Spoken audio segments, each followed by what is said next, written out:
தொழில் முயற்சியாளர்களை மேம்படுத்தும் இங்கு பேச நிலையத்தினை ஆரம்பித்தல் தொடர்பான கலந்துரையாடல் கிழக்கு பல்கலைக்கழக உபவேந்தர் பேராசிரியர் பி. பிரதீபன் தலைமையில் விஞ்ஞான தொழில்நுட்ப அமைச்சின் செயலாளர் YLM நவவி அவர்களின் பங்கு பெற்றுதலுடன் கிழக்கு பல்கலைக்கழக மாநாட்டு மண்டபத்தில் கடந்த 15ஆம் தேதி இடம்பெற்றது.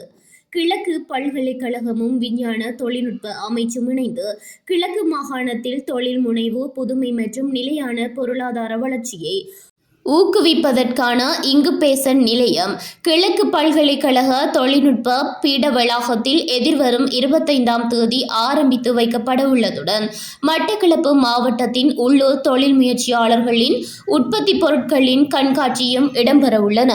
கிழக்கு மாகாணத்தில் வலுவான பிராந்திய பொருளாதார வளர்ச்சி உயர்த்துவதற்கு பெறுமதி செயற்பொருட்களின் தரம் மற்றும் செயல்திறன் மதிப்பீடு, வணிக திட்ட வழிகாட்டுதல், சந்தை இணைப்பு உதவிகள், தயாரிப்பு சோதனைகள், பேக்கேஜிங் வழிகாட்டுதல்கள், லேபிளிங் மற்றும் பிராண்டிங் ஆலோசனை வழங்கல், தொழில் முனைவோருக்கான பயிற்சி திட்டங்கள் போன்ற பலதரப்பட்ட சேவைகள் வழங்கப்பட உள்ளமை குறிப்பிடத்தக்கதாகும்.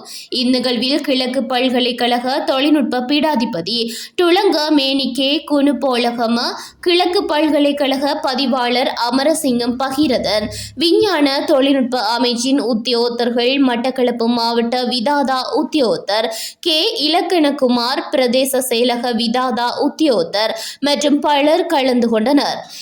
இங்கு பேச நிலையத்தினால் பெறுமதி செயற்பொருட்களை உற்பத்தி செய்வதற்கான ஆலோசனைகள், தொடக்க நிலை நிறுவனங்கள், இளைஞர் தொழில் முனைவோர் மற்றும் சிறு மற்றும் நடுத்தர நிறுவனங்களை மேம்படுத்தும் மையமாக செயற்பட உள்ளதுடன் புதிய தொழில் முயற்சியாளர்களை உருவாக்குவதற்கு பாரிய சேவை வழங்க உள்ளது.